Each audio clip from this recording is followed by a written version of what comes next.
Hey guys, what's up? It's me, Thomas. Today we're back here with the history of Power Rangers. Sorry it took me so long to get to it, but we're finally here with the history of Power Rangers SPD, Space Patrol Delta. Though in Sentai, it's more Tokusatsu Sentai Tech Rangers. Don't know why I nearly said Tokusatsu, my bad. So yeah, the initials are still the same between the two shows. Actually, I think they actually took a lot of inspiration from this. Or at least from the Sentai. I don't remember the exact details, but you'll check it out later. But, anywho, let's get SPD going. Be sure to like, subscribe for more. Hope you enjoy. Here we go. You're using Bonetti's defense. Naturally. But it won't work forever. For you see, I am not Okay, left-handed. Welcome, my friends, to Power Rangers SPD. Yep, here we go. Let's begin. The season begins with... Beginnings. Not a great title, considering I didn't make it up. had Day of the Dumpster, Quasar Quest, Force from the Future, and Prelude to a Storm. But hey, a name isn't everything. I bring it up only because it's just so generic. You might as well have just called it first episode of season. Now, there is a reason for the simplified titles. It's not a good reason, but it's a reason. Every episode in this season only has one word in it, something I'll explain in another video. Or if you're watching these out of order because of the re-uploads, well, you know the reason already. Still, regardless of our simple title, we start with a pretty epic way to set up our villains. They blow up a planet after declaring it useless to them. Yep, bye. Scholar, right? And there's your nightmare fuel, kids. We cut to Earth, where we're told it's the not-too-distant future. Cue MST3K clip joke I already used in Lost Galaxy. Well, okay, I can use a different one because this season is set in the year 2025. Oh, our old future. Anyway, the narrator Pretty says much. that Earth has become a haven for various alien races. 99% of the newcomers live in harmony. And the rest are hunted by Gary Graham and Eric Pierpoint in Alien Nation. God, this series is getting older and the references are just as old. No, the rest of the alien criminals are hunted by Space Patrol Delta, and we're introduced to Sky, Bridge, and Sid in New Tech City. Perp at 2 o'clock. That's 9 o'clock, Sid. We trust these people with guns. The police of the future have some spiffy abilities in martial arts. Actually, now I think about it, they only use the guns in, like, Ranger mode, if I think about it. And yeah, the SPD, Space Patrol Delta, it's more Special Police Deca Ranger in, well, Sentai. And I think this actually was current day, too. They just have a special, like, bond with it. Like, here it's more future. Back in the Sentai, I think it was more, like, current times? I don't remember what the exact detail was, but... I mean, if you guys know, can you let me know? I think it was current time, or at least by the year of 2005. Is that Deca Rangers? I don't know. I mean, I remember it, but let's just keep going. There's gotta be more. Training. But it turns out the three we see here are cadets being taught by this woman, Cat Manx, who is an alien cat girl. Kind of on the nose with the name then, isn't it? I mean, are we gonna get a dog character named Dog? Oh, Doggy Kruger. Close. Cool. This is the season where we stop bothering to come up with clever names. Why even name the individual Rangers instead of just calling them by their colors? Anyway, Bridge stutters for a bit and gives us some exposition about how they're B Squad cadets, and that the A Squad are Power Rangers, and they're wondering at what point they actually get to become Rangers. It's not about the suits or the weapons. It's about helping people and upholding the tradition of being a Power Ranger. We have a rich tradition of ancient ninja electric guitars, damn it! I elbow the person Again, to my right different and viewpoints. salute. The monster, who is actually a guy in a hologram suit, says the three are their best cadets, despite one not knowing what a clock looks like, and is named Boom. We cut to SPD headquarters and are introduced to the current head of the Space Police, Anubis Doggy Kruger. Hi, doggy. Gotta say, I like the SPD headquarters. Actually, I think they actually kept the name for the Sentai. I think it was Anubis Kruger too, but... Or... Actually, nice. Think about it. What was the name of the guy? Hold on. Like, I know I think they kept the name Kruger, but let me check. Hang on. There we go. Sorry, just pulling up just to make sure I get the names right. Let's see here. Oh, yeah, here we go. Doggy Kruger. Yeah, like I said, same guy. So, technically, same characters, just different design. Which, I have to say, definitely a first. when you think of it like that. I mean, Power Rangers usually come up with their own names, but here, they just put Anubis, Doggy. Well, actually, I think they just put Doggy in there just to, you know, differentiate from the Sentai footage, but ironically enough, same guy. Just, like I said, I think in the Sentai it was a lot more furry rather than, like, the hard scale of, like, our Kruger. You know? I think if I ever reference them again, I'll go with, like, Sentai Kruger or Ranger Kruger. I don't know. We'll see what happens, you know? Or maybe Deca Kruger. Maybe that would work. But we'll figure it out. Anyway, back to it. Appearance-wise, it looks a lot like the Bridge of Terra Venture, though what I don't understand is why they couldn't spring for better lighting. Billions in weapons technology, but how dare we be able to move around without tripping on something? Point is, it actually feels like a command center more than Tommy's lab or Ninja Ops did. Anyway, Doggy is informed of the destruction of the planet in the beginning and ominously says that he is coming. With the Rangers, we get some physical comedy with Boom, who's also testing out Cat's new arm cast laser, which promptly blows something up. Sky brings the other two to see the commander, and it's here where we meet the A Squad Rangers, which utilize the helmets from Power Rangers in space. You'll probably see them near the black end. Helmet recolored as green, while wearing football armor. When the A Squad passes by our heroes, Also, Sky says how he Mega Ranger? wants to be the Red Ranger someday, but Bridge, using his civilian power of energy reading, or whatever, says that there's something off about the five. The three are being given new responsibilities, and while at first they think that means they're being sent to fight alien threats, in fact, they're being given the task of finding thieves in a marketplace. Conveniently, they instantly run into said thieves. Oh, hi, hello. One of the thieves, Z, displays the ability to create holograms of herself. The two do a mighty impressive job kicking the asses of the three trained police officers. Also, the other thief, named Jack, has the ability to walk through walls. Back at HQ, Sid and Bridge admit their failure and that they're not ready to be Rangers, but Sky stands firm in saying he's ready. Doggy, okay, that just sounds silly, I'm calling him Kruger. Kruger berates them since the three are bickering with each other and clearly aren't a team, which is the real reason he feels they aren't ready in his mind to be Rangers. Let's see, that puts us right on schedule to be Rangers around... Never. Never. When Sky brings up that the two had special abilities, Kruger says he knows and leads them away. We cut to the thieves, who are handing out the stolen food and items to a group of homeless humans and aliens. Jack gives up his own jacket to a hunchbacked alien lady who came in too late for food, though clearly the jacket's not gonna fit her. Although they are aliens, maybe she's planning on eating it. Z says that she's tired of playing Robin Hood and that life sucks being poor, but Jack wants to keep trying. If we're gonna make a change, then we're gonna have to be a part of something bigger. Well, then why are you going to end up joining a police force? Even if we were to pretend the real-world issues with cops weren't a thing, the mandate of law enforcement is theoretically to fight crime, not help the poor and hungry. Sky gives his own motivation to Kruger, saying that his own father was the Red Ranger and he has been training to be just like him. If I was to appoint Sid as Red Ranger, would you follow her into battle? Sir, she's a girl. It is really sad that the real world 2025 still has this kind of sexist dickhead in it, and Kruger should have pushed back on that. The villain from the beginning... Yeah, honestly, if I heard that, I'd be like, well, congrats, you're on death duty for her life. Like, if someone just said that, I would have been like, well, congrats, you're going on death duty for her life. I don't know, I mean, if that's the attitude he's gonna show, just because he wants to be the Red Ranger, nope. Congrats, bud. You ain't never gonna make it. I'm just saying, I'm pretty sure out of the three, the only one who has the right idea is Bridge. That's it. Green Ranger, you're good to go.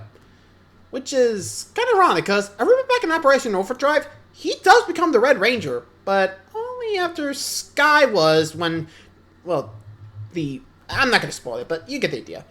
If you know Operation Overdrive, you know who became the Red Ranger. Honestly, I trust him more. No offense, Sky, but you're kind of a douche. Anyway.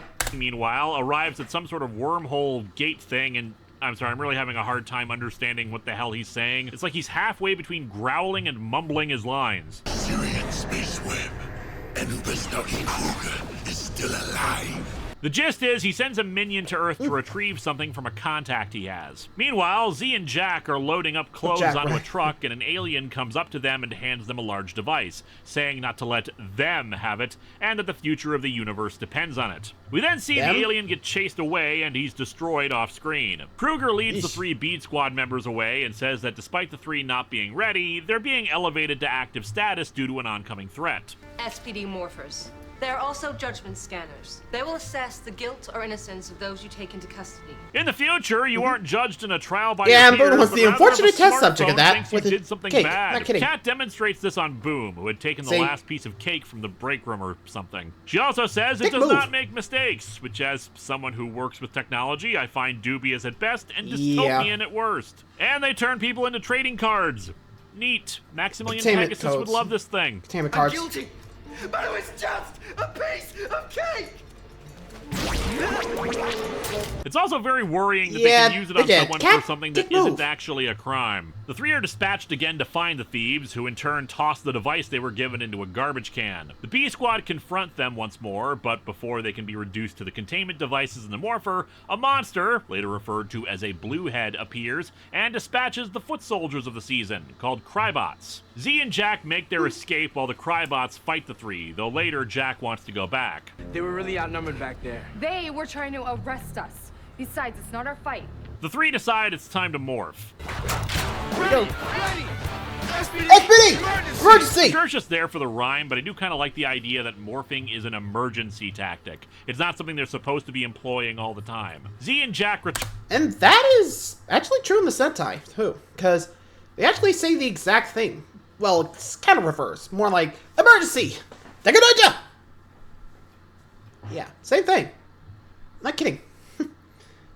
Which you gotta kind of love, you know? Which really makes it, more important. Anyway, moving on. turn, pulling off comes an the help. impressive stunt by grabbing a crane Yeah! table and riding it over to kick the monster. They dispatch the Crybots, and the Bluehead runs off. Sky still wants to arrest the two, but Kruger suddenly arrives and orders him to stand down. The two are placed in a cell at headquarters, and Kruger explains the idea of SPD to them, that they train people to become Power Rangers, and that the world is changing. He sees potential in the two and wants them to enlist. You can serve your time in prison, or you can become part of something bigger. Z agrees to join up, and Sky objects. She's a criminal. Duly noted. She is your new team member. I expect you to treat her as such. Gotcha. Act smug and superior to her while being sexist or dismissive. The skull-headed guy, Oh, yeah, now I think Jack identified was like, as yeah, not Grum, gonna happen. kills the Bluehead for failing and dispatches another one. Z goes to talk to Jack, trying to convince him to enlist, but she fails. Kruger identifies the robots to the others and says that they're soldiers for the Trubian Empire. He also explains how the Bluehead they fought is a more elite version of the Crybots, which explains why Grum can just crush one and order up another exactly like it. Pretty much. The group are dispatched to clean up after a battle that A Squad was having, and Bridge detects the energy fields of several Crybots searching for something in the wreckage. Z explains about the device they tossed away earlier. One of the robotic patrol dogs, who keeps making annoying Murphy, random I think. sound effects, frees Jack so he can help save Boom, who's accidentally been knocked out by an experiment. Jack explains he turned down the job in B Squad to Boom's shock. I would give anything to be a Power Ranger. Yeah, well, not me.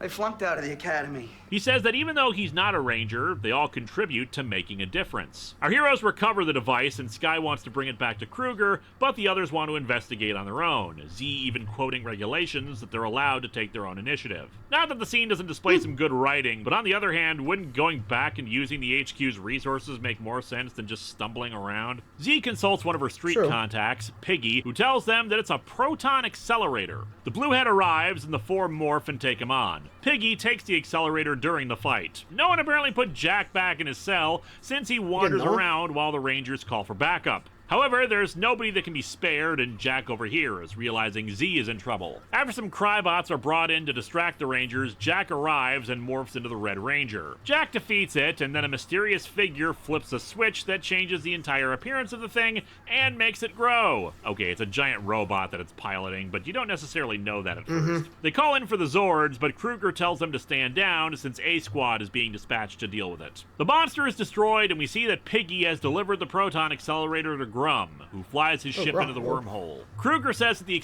Yeah, I bet they're really regretting giving that to Piggy. Whoops. Which really goes to show you, probably best to know, like, hey, okay, maybe he wants me, no, go. But apparently not. Whoops. But again, I mean, see, going regulation, but even if I saw that, I'd be like, lap, yeah, let's go.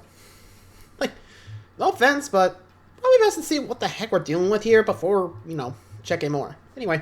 accelerator allows the Trubians to travel unimpeded through the galaxy, and that while our heroes may become great rangers someday, they're not quite at their best yet. Beginnings, despite the lame title, is an excellent start to the season. This is a very different start to a Power Rangers season, with a lot of elements that I really enjoyed. The Rangers are shown to be competent fighters, and the bickering felt very natural. The Rangers themselves have very strong characterization, and they set up a lot of story threads that can be looked at later, like Sky's resentment over Jack being chosen as the Red Ranger, which also raises the question of why he was chosen to be the leader. Do they only have 5 color options? However, the downside is that there isn't much in the way of resolution for some parts. We don't really see the team come together and having to overcome their teamwork issues, or truly accept 2 thieves as full members of the squad. Sure, that's meant to be developed over time, but it feels odd that there isn't even some begrudging respect or anything. Hell, I don't even think Grum's name is said in the episode. There's also a greater feeling of scope in this one. These people are the literal B squad, the backup guys, the ones who aren't the best of the best. They're good, no doubt, but they clean up after the A squad,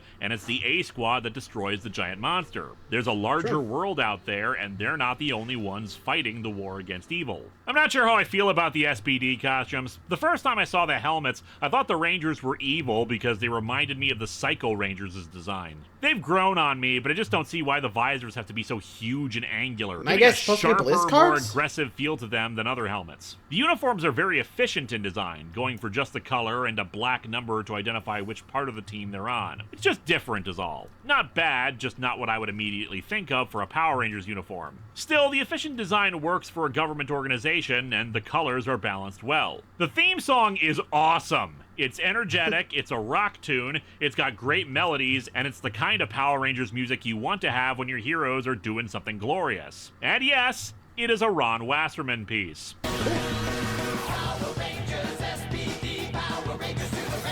The power of the Wasserman factor is in full effect here as the theme song is used at a few points during fight scenes, elevating it as it should. The Crybots aren't particularly impressive. Not terrible, but just black and silver colored jumpsuits and helmets designed to upset anyone with trypophobia. The Bluehead works as an upgraded version, making them distinct in combat. The Morpher this time is one more upgrade. Okay. I always like Morphers that open up or have some kind of indicator like that for being opened, but it's basically just a black and white brick. Efficient, yes, but not aesthetically interesting. Still, I appreciate that the efficiency works in that it functions as their police badge and the way to contain the monsters they fight. In the next episode, Grum launches an attack on a planet and Kruger dispatches A Squad to deal with it while he briefs our heroes about the Emperor. With A Squad out, the B Squad is in charge of defending the Earth.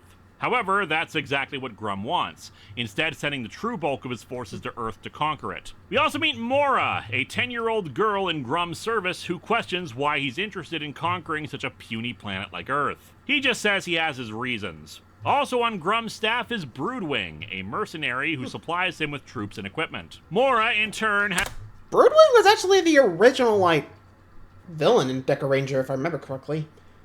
I think it was this underworld boss in Deca Ranger.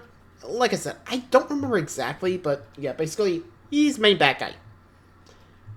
So, I think here he does portray Grum. At least that's what I remember in this show, but don't question me. Like I said, it's been a while since I watched SCB, so I don't have everything up here, so... Anyway. Has the ability to draw monsters in her book and cause them to come to life.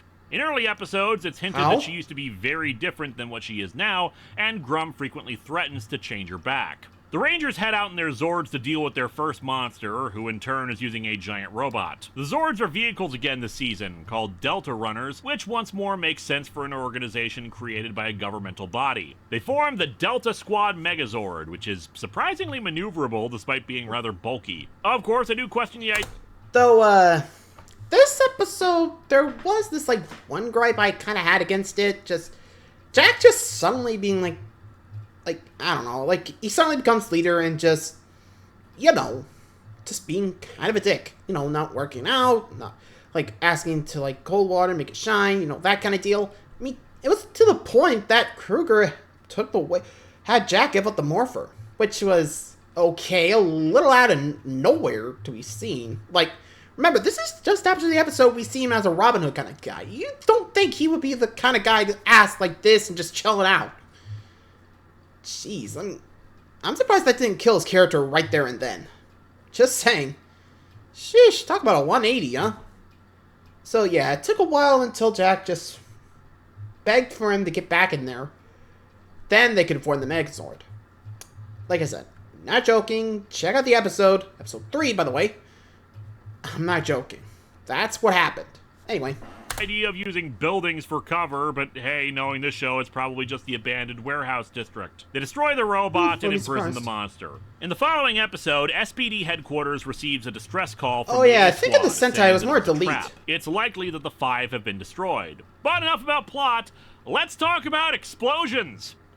Huh? After Dino Thunder, Disney evidently requested a fresh direction for SPD and brought in Bruce Kalish as head writer and executive producer. While the time at Disney was itself an era of the show, this and the next 3 seasons are referred to as the Kalish Era. Kalish was initially very active with the fan base, but as criticisms of his tenure on the show increased, he withdrew from that. Understandable. It was still relatively new at the time for creators to interact with fans, and, well, toxic fan bases exist everywhere, even in the children's show about rubber-suited monsters. By all accounts, Kalish was apparently very good to the production team, even had a very collaborative and supportive writer's room, but the overall philosophy he seemed to take was to do more adaptation of Sentai plots rather than craft original ones for Power Rangers, which irked some Hence, like I said, though it is a way of saving money when you're on a low budget. And yeah, we joke about shows getting Disney money, but Disney is oftentimes stingy with its productions, especially when it's something like Power Rangers where they didn't have control of everything. Now, during the Kalish era, there's a problem with the fight scenes. The fandom had a term for this, Kalish Explosions, though many have said it should be Koichi Explosions, since Koichi Sakamoto was the stunt and action director most likely responsible. Well, I'm going to stay with Kalish Explosions because he was the man with final say in the matter. This may seem like an odd thing to bring up, but it's relevant to how things are different in this era. The explosions are not handled well, and this trend started at the tail end of Dino Thunder. Power Rangers has always had explosions in it, of course, but there's a distinct difference in the way they're presented. Going by, say, Mighty Morphin, in general, explosions have been quick. Sparks and blasts, usually small ones, happen all around the Rangers and they get knocked away or they just manage to avoid getting hit by a blast. However, I started to notice that the explosions a few times in Dino Thunder, and far more times in SPD, were mostly behind the Rangers, and the directors decided that the explosion shown once isn't enough to convince us it's cool. Instead, after the initial blast, they'll suddenly zoom in closer, slow down the same explosion, then zoom out and have it happen again. And this is how every explosion in an action scene is handled. The exact same editing for how it's presented. Youch. Explosion, zoom in closer, slow it down, zoom out and do the same explosion again. Over and over and over. This repetition is the exact same kind of shot. It's maddening. You can make a drinking game out of it and have your liver scream at you to stop before you're halfway through the season. If this happened only occasionally, I wouldn't have noticed, but doing it again and again the same way almost every episode is just so annoying and dull for something that is supposed to be exciting. Once you see it, you can't unsee it. Editing is one of those things that casual viewers only notice if it's bad, and this is bad. It makes it seem like the audience's attention can't be focused on multiple elements. Instead, it needs to linger on it to get the full impact. Except that we don't need that every time. It's an explosion during an action scene. We get it. But if the editing and constant hammering of this exact same sequence isn't teeth-grinding enough, the explosions themselves are just not good. The real crime is the back explosions. The blasts happening behind the team, almost never in front of them. Now, when they're on motorcycles or driving, it makes sense that the explosions are behind them since they're driving past them, most of the time. Unfortunately, because it keeps happening again and again, it makes the enemies look like they can't aim for crap. And while I can maybe give it a pass on vehicles, there's no excuse dude, aim when they're lower or just something. Standing there. When an explosion occurs in front of the Rangers or a monster, it gives the illusion that it's much closer to them than it actually is. Kind of a forced perspective sort of thing, giving the illusion of it happening on top of them even if it's several feet away. They also tend to be pretty small explosions, but quick enough that you can believe that they were hit by the force of it. However, Kalish explosions are huge, but happening behind the team, so either they should be vaporized by the sheer tonnage of it, or they're so far away that it shouldn't affect them. As I said, when the explosions happen happen behind them, it looks like the enemy missed. But the Rangers leap into the air, flailing their arms, and then fall down anyway. It doesn't make the villain look strong, it makes the Rangers look like wusses because the wind is blowing them over. It ruins the illusion. It gets especially ridiculous when sometimes the villain will have the back explosion, but all it's doing is sending them straight up into the air. How does that make sense? It isn't badass, it's just bizarre and stupid. The slow motion zoom repeat makes it seem like we're supposed to focus on how awesome this is, how impressive this is, but it isn't. It's just baffling and boring. Otherwise exciting fight scenes are ruined by this once you notice it, especially since they keep on doing it. Sometimes it'll happen multiple times in the same fight, and they're only saved because occasionally we actually do see a few front explosions and real impacts, but they're few and far between. Hell, with the amount of times they do the background explosions, you might as well just film the entire damn thing in front of a green screen if you're not gonna bother making it look like the explosions are really near them. Fight scenes are ruined like this. And on a show like Power Rangers, which is more or less 75% fight scenes anyway, when you make the fights boring, it really makes the experience unbearable, and you just want to skip through it. The back explosions, according to writer Jackie Merchant, was a result of a Disney edict that explosions couldn't happen in front of them. But even if we were to forgive that, the editing choices with the zoom, slow down, repeat method used over and over would still make it suck. Now, why is this in any way significant to the actual series? Because it shows how the fighting quality has changed for the worse. In the original days, it was about martial arts techniques. All the Rangers were skilled fighters, and the fighting was consequently more impressive because it was being done through actual martial arts. However, as time went on and they started adding more wire works into the fighting to compensate for the lack of abilities by the actors who didn't have the training that the original actors did. That I didn't actually object to, since it was still fighting, and hey, they are superheroes after all. However, I'm putting my foot down here because the overuse of explosions and a more extensive use of special effects hurts the presentation. It's the equivalent of a movie compensating for its lack of interesting story with visual spectacle. But if you fail at the spectacle, you have nothing. Yeah, I like when the Rangers use their guns, but it's not because the gun effects are flashy, it's because guns are a more efficient way of defeating the enemy. It shows that they're trying to be smarter in this fight. In the end though, the martial arts are a staple of the show, and I don't want to trade them in for big, repeated, slow motion explosions and a rock quarry. And I will say, SPD is bad with this, but other seasons are much worse. It's just SPD was where I guess we'll get there later. Noticed it. Anyway, away from that. Yeah, I can honestly see that, but I think if I was doing this and heard that edict, to be like, okay, we'll just save the explosions for when the villains are defeated. At least that way it's saved for, like, say, oh, you know, big explosion, that means they're done. You know, maybe once or twice I'll just show them, like, hey, we survived the blast, or something like that. You know, for maybe like a big bad, or maybe the dragon of the series, you know, second in command. You get me? But every time with, like, even the grunts, like, okay, yeah, you're definitely losing the magic there, so I don't know why he decided to put it just behind everything. I mean, at least try to go for, like, little sparks that you see, like, you know, what we saw in Power Rangers originally. You know, like, that, or maybe even show, like, contact, but again, what are you gonna do? I mean, heck, it's not that hard. Just ask, like, okay, how big of the explosion we can't use, or something like that, and just go from there. I mean, hello, I mean, you don't have to go through with an edict. You can just take a minute, look at it, and think, okay, what are the limits before it becomes a problem, and just go from there. But, nope, they decided, you know, we'll just film everything from behind, which, yeah, I mean, seems kind of dumb. I don't remember if, like, the Sentai actually did that too. I don't know, I'll have to look at those fight scenes to double check, but anywho, moving along.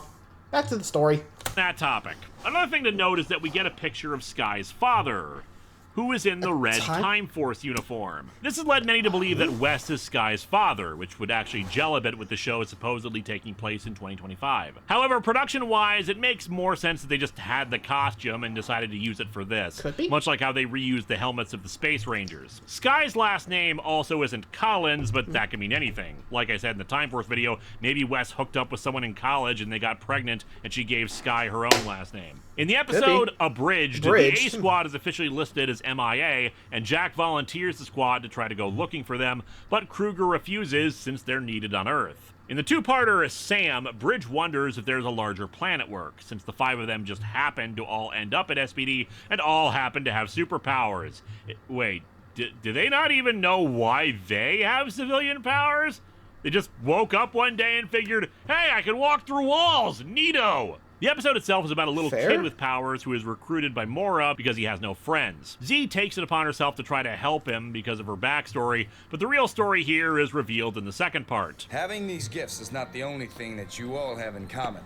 Your parents all served at SPD before you were born. Their parents were also the scientists who helped develop the morphers for SPD. Oh, 2001. This actually creates both a great continuity nod and a continuity flaw. See, as a fan wank theory, one could say that, especially with Sky's father wearing the red Time Force uniform, and because the SPD powers were developed in 2001, that SPD was actually a subsidiary of Biolabs, or at least affiliated with them. After all, Biolabs was attempting to duplicate the Quantum Morphers powers, and I could see them continuing the research even after Rancic was defeated. Now, the problem this creates is a matter of timescale. See, in SPD, aliens are commonplace and are not considered anything that different to the people of Earth, which means they've been around for a while. Until this point, no actual year has been spoken on screen for when SPD takes place, but in a later episode, it's revealed to be 2025. Let's give the benefit of the doubt here and say that aliens have been around for, let's say 10 years their time. Up until now, each Power Ranger season tends to take place in the same year that it's airing. Most people assume that several years have passed between In Space and Lost Galaxy,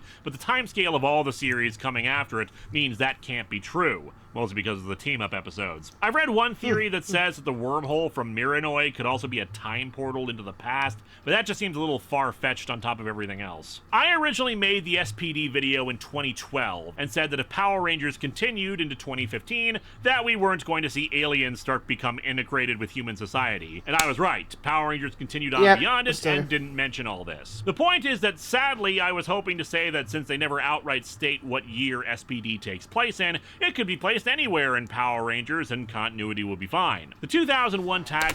But then there was the morphing grid, which kind of just brought them all together. I always thought it was like each of the Sentai, or at least the Power Rangers, are kind of their own universe. Like how in like Kikai Sentai's, Zenkaigers were each of the worlds were, well, separate in a way. I mean, the Tolja Gears were basically worlds just trapped in them. At least that's what I remember how they went. And I think that was true for, like, the Sentai, too. Like I said, don't quote me, but that's what I remember. So, maybe that's why, like, each of them are, like, their own separate continuity, but I don't know. Like, when you have, like, the back seasons of, like, from Mighty Morphin to, say, Space, at least? Or maybe in... Sorry, I'm trying to, like, think. I think from Mighty Morphin to Lost Galaxy, it was, like, a line that was, like, continuous in one universe, right? We can assume that. But with some of the others... I mean, to be fair, Tommy did kind of say that most of it was, like, in that timeline. Like, he knew people who experienced the Sentai fights, right? I mean, hell, he was a part of it in the early days. He kept track. So, again, I don't know how he forgot this, or I don't even know. So, that would mean, like, there was not a lot of Rangers between, like, Dino Thunder to SPD's time. Which is... what? Or this is just... I mean, I don't know what's going on here, but to each their own, I guess. But let me know what your thoughts is. Let's keep going. Tagline kind of screwed that over. Time is weird in Power Rangers in that regard. Frankly, I think the only way to reconcile this stuff is the same way we need to reconcile stuff with the moon in Power Rangers. Oh yeah, namely, the physics and science work differently in Power Rangers. In this case, a year in Power Rangers isn't necessarily the same amount of time that it is in our world. After all, only so many seasons actually name the year they take place in, so it'd be easy to work around incongruities in technology and timeline, especially if a year is longer than it is here. That being said, since this is a remake of a video I made over a decade beforehand and released a year before SPD is supposed to take place, I can tell you that this was eventually addressed, but certainly not at the time of broadcast. Sure, no one could have predicted in 2005 that the show would still be airing so close to that date, but then again, Power Rangers have been canceled and resurrected a few times now, and lasted longer than many other children's shows of its time, so why couldn't it keep going? I'm just saying, maybe they should have set this in, like, 2099 or something, at a point where everyone who worked on this would be dead and thus no one would care, even if somehow Power Rangers continued to that point. Anyway, civilian powers. The powers came about because of the accident with the gene enhancers of the Morphers altering their DNA and passing it off to their children. Considering the amount of DNA manipulation that happens in later seasons, I'm kind of happy that in this it's an accident and not deliberate. Yeah, like Sam, in turn, is the last of the children who developed the powers, and they recruit him into the academy. There are a lot of nods in this series to previous seasons. Sometimes you look in the background of episodes and see little things, whether they're intentional or not. For example, in this same episode, we can see an Equation helping to run drills. We get 3 nods in the episode Stakeout. The first 2 come in the form of a video game featuring the Blue Centurion fighting a Cyclops monster from Lightspeed Rescue. Then, in the briefing, Kruger explains about a monster that escaped from a prison satellite over KO-35. The main story continues in the 2-parter Shadow. The episode begins with a dream of Kruger fighting Grum and his forces. When he awakens, he looks over to a sword with a hilt shaped like a dog's head. Because subtlety, thy name is Power Rangers. Kat goes to him, asking him if he had the dream again. The Rangers, in the meantime, are having a hell of a time, dealing with several monster attacks at once. After seeing his forces get defeated, Grum is more than a little upset, demanding a new plan from Mora to defeat them. She comes up with the oh-so-clever plan of defeat their leader. Yeah, the last time someone suggested that, it ended with the entire team switching out for 4 newbies. Kruger yells at the Rangers, something we haven't seen him do at any point previously, and the Rangers try to figure out why he's been so cranky all week. Kat goes to them and explains what's going on. Years ago, the Trubian forces invaded Sirius. Commander Kruger, he lost everything. Later, Grum comes to Earth himself and assumes human form. He dispatches his top general, Banog, who sends Kruger a message about wanting to face him head-on. Kruger tells the full story of his encounter with Banog to the Rangers. He led the first SPD Rangers against the Trubians, whose forces were commanded by Banog, and they lost. When I awoke, my people were gone.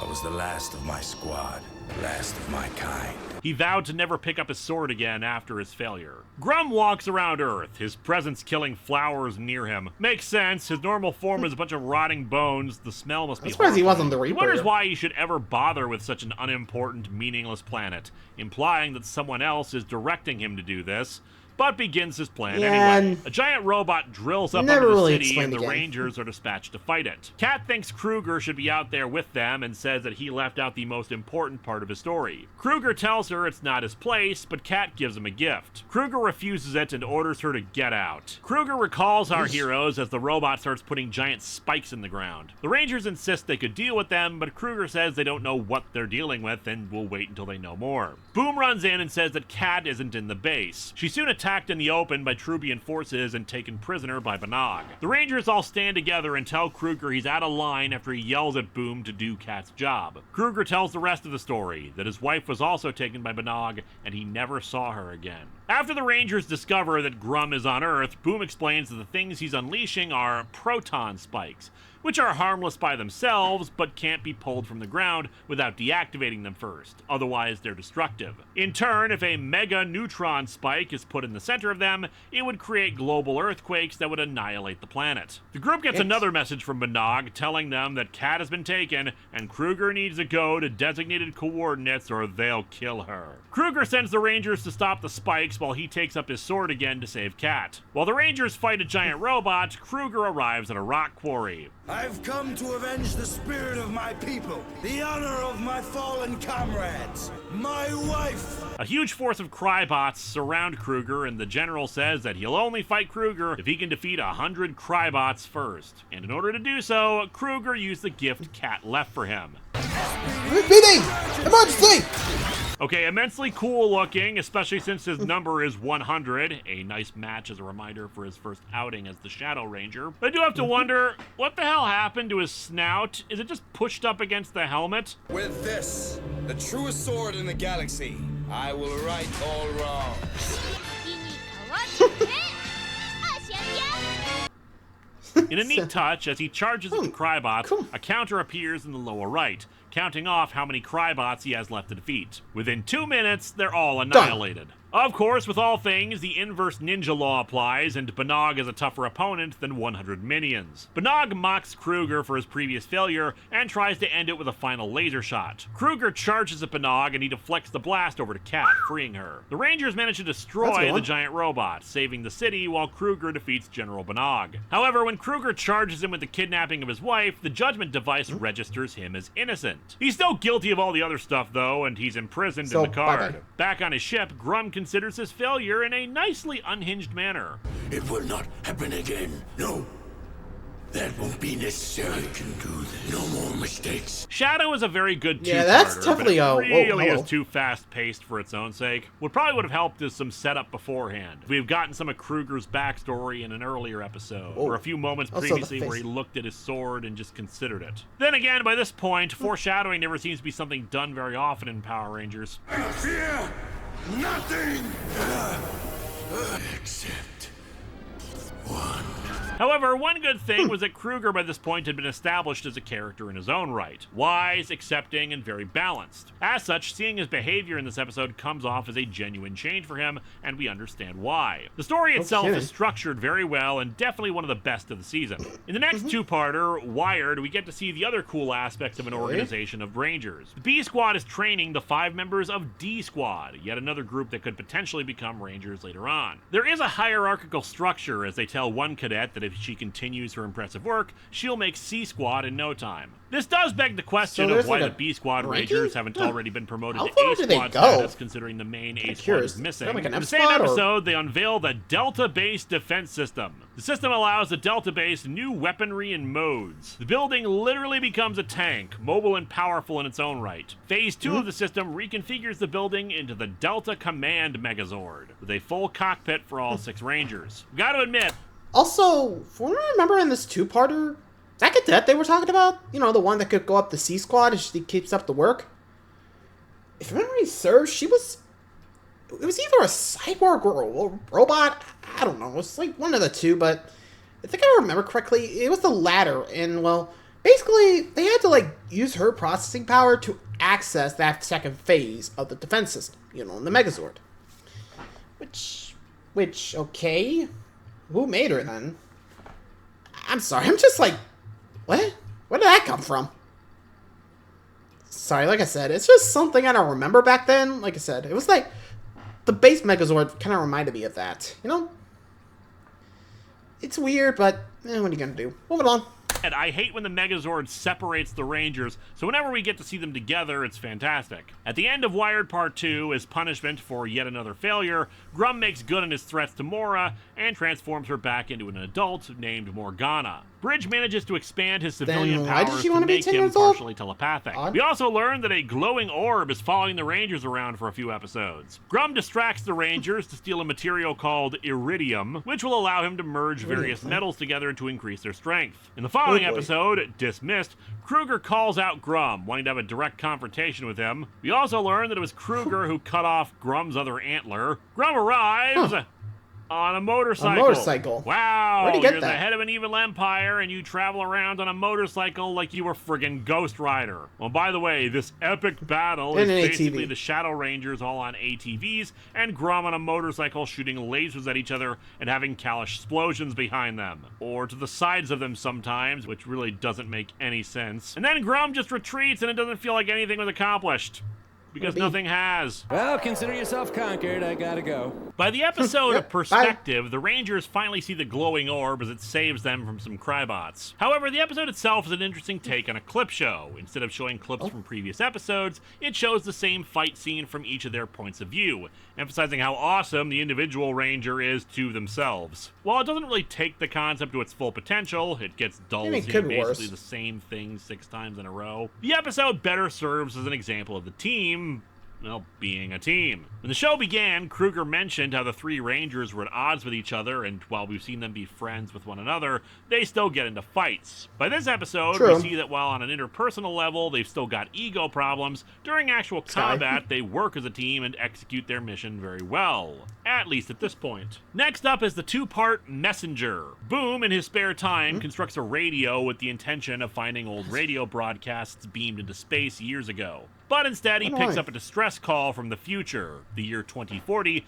and specifically the date July 11th. The voice on the radio states that it's the 15th anniversary of the Trubian Empire's takeover of Earth. The message also states they've sent out Omega, but they haven't heard back from him. While Jack is skeptical about the message's authenticity, Kruger wants them to be on alert, since indeed the date is July 11th. Aboard Grum's ship, Yeah, I'd probably be thinking, like, okay, that can't be possible. Do we take this seriously or not? Like, honestly, if I heard that, I'd be like, what the... Does it say how? I don't know, like, probably will look into it, but I'd probably take it with a grain of salt. Move it along.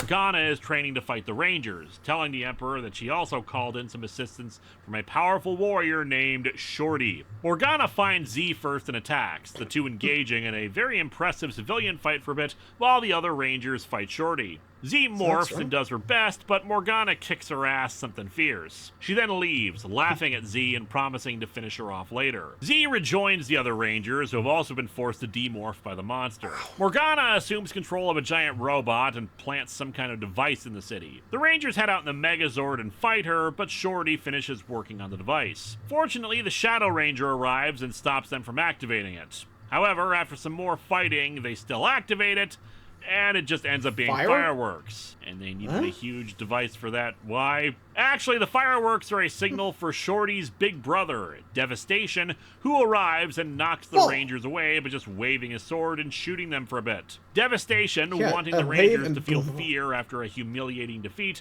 retreats with Morgana and Shorty. Back at SPD, Kat confirms that Devastation and Shorty are the two most wanted criminals in the galaxy. To make matters worse, SPD Galactic Command is short-handed and can't send any reinforcements for them. Oh, and to really make their lives worse, Shorty attacks yet again, and the attack by the Rangers' finishing move only makes him grow. The Zords are too badly damaged to come to their aid. I hate empty buildings! You know, in the original version of this, I made a joke about how the future followed Angel Groves' crappy domestic policies, but in the real world, this is just post-COVID empty office buildings where people switched to remote work. Power Rangers predicted the future in ways we could never have expected. Part 2 begins with the Delta Command Megazord being sent in to fight Shorty. While it is bigger than Shorty, he's much faster and manages to outmaneuver the giant robot. However, a new challenger appears, a giant motorcycle that forms into a new Zord. Said new Zord, the Omega Max cycle, following the example of the Ninja Storm Rangers, flies at Shorty on its stomach and then slashes it with its blades. Before Devastation and Morgana can join the fray, a new Ranger leaps out of the Zord.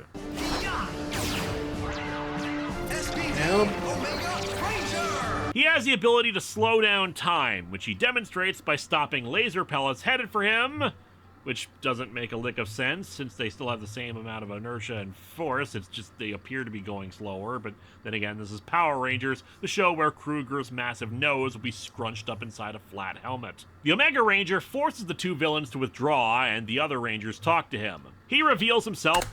Honestly, if I remember correctly, I think it's... Remember, this is between Sentai and Power Rangers. When sometimes with, like, the Sentai, they do use bullets. But when that comes to over to the Power Rangers, that's usually lasers. So, what he's grabbing, I think were actually bullets for Devastation there. But I don't remember what he was called in, you know, the Sentai. I don't remember. By the way, Mega Ranger, that's Take a Break. So, yeah, that's actually the name. Take a Break. But, anyway, so I think it was like this, like, Kempo thing they were doing. Like, if I remember correctly... I don't know. It's been a while, so I don't remember the exact details, but yeah. Oh, now that I have a chance, I guess to bring this up, the Red Ranger in, like, Sentai, he actually used gun kata. You know, gun kung fu. I'm not kidding, look it up. Anyway, to be the glowing ball of light and flies off. At headquarters, they can't find any record of him in their database, but he arrives and reveals that he came through a time portal from a previous episode. Long story explained in the episode Samurai. Bridge scans him and detects only a huge energy reading, no human life signs. Oh, I'm human. Passing through the time portal has crystallized my being into light energy. Oh, yeah, of course. I should have thought of that before. Traveling through a time portal turns you into a glowing ball. Duh. He explains that he traveled back in time to stop the invasion and very smugly says his advanced tech will stop Morgana and Devastation and that they'd only get in his way. They let him go off on his unicycle, seriously, and he engages the two along with their crybots. While he fights, I will say that I find his costume perplexing. All the other SPD uniforms have a stylized number on them, even the Shadow Ranger, but what the heck is the Omega Ranger supposed to be? It looks like a Roman numeral for 6, but considering he's the 7th, it just seems weird. Though I suppose since Shadow Ranger is labeled 100 and not 6, it probably doesn't count or something. However, why the Roman numeral and not just a regular number? I will also state that I find the decision to make him a ball of light, well, stupid. I really don't get the logic behind it. Was there some acting compensation thing that made it cheaper if they didn't have a civilian mode? It's nice for saving money, I guess, but it kind of makes it difficult to have him as an actual character hanging out with the others. Anyway, the Rangers decide to help him. Yeah, honestly, I think they did the exact same thing with Decker Ranger, but hold on. I think that's true, but not too sure. Let's see. I think it was from the future, right? Let me just check. Let's see. Sibling sent to Earth to fight the Hell siblings. Okay. Never mind. So, not future, it just came by. Okay. Sorry. Not sure why I went with the future angle. I mean, they're already in the future, so why not just be a secret project? Actually, that sounded wrong. My bad, I don't know why it said it like that. Just secret project. You'll understand why in a minute. Anyway, moving along. Him out as he gets his ass kicked, and they defeat Devastation, Morgana managing to get away. At the end of the episode, he reveals that he's the future version of Sam, the other kid who had powers. In the next episode, we see that the Omega Max and other Megazords can combine to form the Delta Max Megazord, which has the finishing move of Sonic running Punch! up to the enemy really fast and punching it. Meanwhile, after the defeat of yet another of his robots, this one not even paid for, Broodwing plots to betray Grum for the waste of his resources. There we go. In the next episode, a two-parter called Reflections, Cat and Boom have started working on a battleizer, though haven't quite perfected it yet. It does provide some more developments on the Jack and Sky relationship, though. The battleizer was designed specifically to work with the Red Ranger's morpher, and of course Sky is feeling down about being passed over. He says he's gotten over it, but he tells Jack about his desire to be like his father. Sure, your father was an incredible guy. He was my hero. Sky.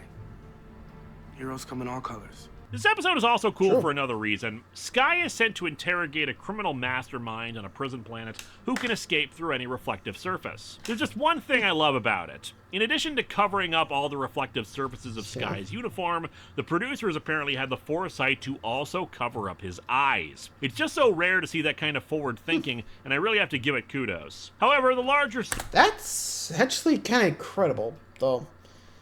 Then again, that does seem pretty dangerous if a criminal like that. It's kind of like Mirror Master, but yeesh. Not even sure what type of reflection had to be, but anyway. The story at work with it is that the mastermind is also the criminal responsible for killing Sky's father. Though this does mean that if Sky's father is Wes, then he's dead. That's kind of a bummer. We see Jack's battleizer, and it looks... not bad, actually, with just shoulder pads, a belt, boots, and a thong. Just the first form, that remember. part is completely unnecessary, but otherwise it's just light armor enhancements, and it looks good. It's also got a secondary mode with a large chest plate and jetpack. Looks a little like the goofier old battleizers, but still not too bad, all things considered. Anyway, the criminal plays on... Actually, going back to Sentai again, I think they actually used the battleizer. Though I think... Sorry, I'm like trying to remember where it first happened. I think it was actually the Decker Rangers who did it first, but I honestly don't remember. Remember, there's power-up forms, then there's battleizers. I think it's like the first season to do that for Sentai was Decker Rangers. Like, I don't remember any of the others. Remember, there were still super forms, not battleizers for Red Ranger only. Remember. So, there is that. Like I said, I'm pretty sure Deca Ranger was first, because I don't remember seeing that in, you know, Hurricane or Abed Ranger. I mean, technically there was the super form, but, again, not the battleizer we saw, you know? Like I said, first time we saw it would be Deca Ranger. I think they kind of... And before anyone asks, no, they didn't use it again for... Or actually, now I think about it, I think they only used it for the movie, I think. I don't know. I'll have to look that up, but... Anyway, after that, I don't think that we ever saw it again. Like, no other battleizers. It just remained a Power Ranger thing for a while, actually. Until I think we all stopped using the battleizers since... I think it was after Operation Overdrive, I think. Like, remember, I don't think there was a, you know, battleizer in Jungle Fury, so... I mean, technically there was one in, like, Samurai, but it was barely used. It was mostly for the Megazord mode. Even then, I don't think that counted. I don't know. Do you count that as a battleizer? Let me know. Anyway, back to it. Sorry, I had to go on a rant. Sky's emotions and manages to get him to shed a tear, and the reflective surface of it allows him to escape. The plot itself is pretty small in the grand scheme of things, but like I said, it's a strong character development episode. Sky wants to be demoted for his failure, but Kruger leaves it in Jack's hands. You told me your father fought to the end, and now you want to quit because you messed up once? In the episode's conclusion, Jack even gives Sky the Red Ranger morpher so that he can bring the criminal in. We'll talk about this more when we get to the character analysis. You may have noticed that I'm talking about a lot more individual episodes this season than I have with the previous ones. That's because it honestly feels more like a serialized show, where the events of individual episodes have a greater impact on the characters. There is still filler, of course, but they're a lot fewer in number. Hell, even in filler episodes, it feels like subplots develop. For example, Piggy is brought before Grum and told he has to make his choice, support SPD or the Emperor. Piggy chooses him and starts working to undermine SPD, though instead, Broodwing recruits Piggy for his own purposes. Poor guy's just getting thrown from one group to another. In the following two-parter, SWAT, the Rangers' petty bickering starts interfering on the battlefield, made worse by the theft of their new SWAT armor technology. The Rangers are sent to another planet to be trained by Sergeant Silverback to better work together. Whose training technique is to shoot them and then unleash hordes of Crybots on them. Well, that's tough love for you. Actually, I rather like the Sergeant. During the episode, they keep making snarky remarks and snide comments in front of Kruger, and while Kruger can be tough sometimes, he's not exactly the guy who raises his voice to his officers most of the time. When Jack makes a snide comment, Silverback makes him start doing push-ups right away. He's exactly the kind of hard-ass necessary to whip them into shape. We were preparing to battle that monster. You do not prepare to go to battle. You are already prepared. Prepare to assist in damage control. I am prepared, Lieutenant. See how melodramatic that sounds? It's unnecessary. Meanwhile, an SPD installation... Oh yeah, I think I actually remember correctly. He actually took away the morphers, so basically they got to use of the powers, so you pretty much like, yeah, well, congrats, maggots. You're going back to basics. Now get lacking. Yeah, I think he had to like do a... They were basically on a hike that was supposed to like prove that they could fight, you know? It was actually, I think it was supposed to be their training for SWAT mode, too. I'm not kidding. Like I said, I think I'm trying to remember, but if I'm wrong, I'm wrong. Moving on.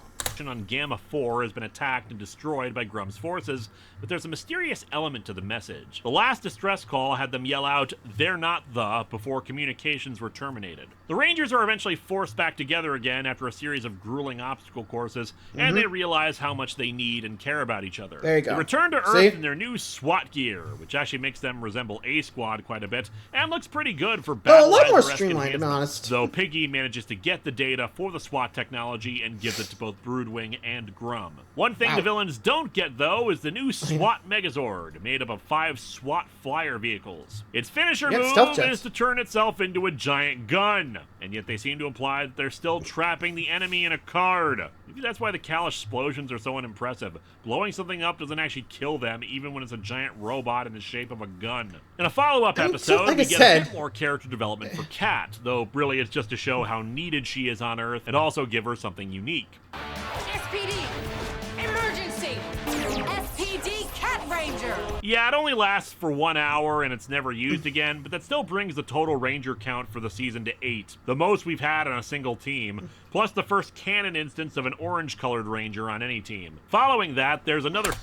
Though, I kind of want to bring this up because I know he's not technically a Ranger, but Boone kind of pretended to be a Ranger at one point. See, I think it was actually earlier in the season before, like, you know, Omega Ranger, Shadow Ranger, that kind of deal. He told his parents, like, hey, he's doing great, he became a Ranger, yada, yada, yada, but you know the drill. Parents come through, he tries to pretend he actually is a Ranger, but ends up embarrassing himself to the point that he has to admit the truth. Yeah. I'm glad he kind of skipped that one, or at least that doesn't count.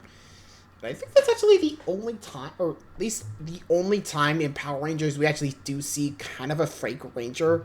Like, we do see him in Sentai. I'm not kidding. Look up Bobberry Pink and Ken Brown. I'm not kidding. Look it up. But still, I think that's the only time we actually seen that in Power Rangers. I mean, to like the ones I mentioned earlier. Bobberry Pink, nowhere to be found. Ken Brown, nowhere to be found. Like I said, you'd be surprised. Anyway. Filler, but its significance is at the very end. Oof. While Kruger congratulates the Rangers on how far they've come, Grum speaks in the dark to something that he serves, but also stating that he doesn't need them yet. The real fun, though, is in the next episode, History. Broodwing meets up with a scientist who normally works for Grum. Do you have them? Right here. I procured them on the planet Onyx for a considerable sum. We cut to Reefside High Dino School Thunder. in 2005. Ethan and Connor meet up for their high school reunion, which is being held in the afternoon, apparently, and only 1 year later? I don't know, I guess that's not impossible, but my high school reunion was like 10 years after. Ethan has moved on to college, and Connor's working. I don't think I've heard anything about my high school graduation or Kira reunion. went to New York to try to get a music career going. Trying being the key word.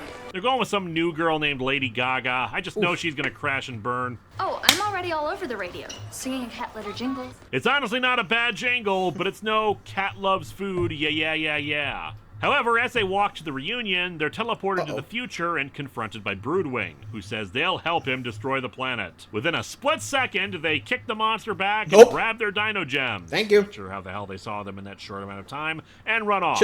Back at HQ, Cat is detecting a fluctuation in the morphing grid, reading the 3 Ranger energy signals. They suspect it's the A Squad and go off to try to collect them. The Dino Rangers are cornered by Crybots, managing to fight them off rather well and even use their civilian powers again. Broodwing once again offers them to join him. Maybe you're suffering from a lack of oxygen for being in that punch bowl too long, but in case you didn't notice, we're the good guys. SPD arrives and saves the 3, both teams revealing their Rangers. The 3 are brought back to headquarters and are told the premise of their season.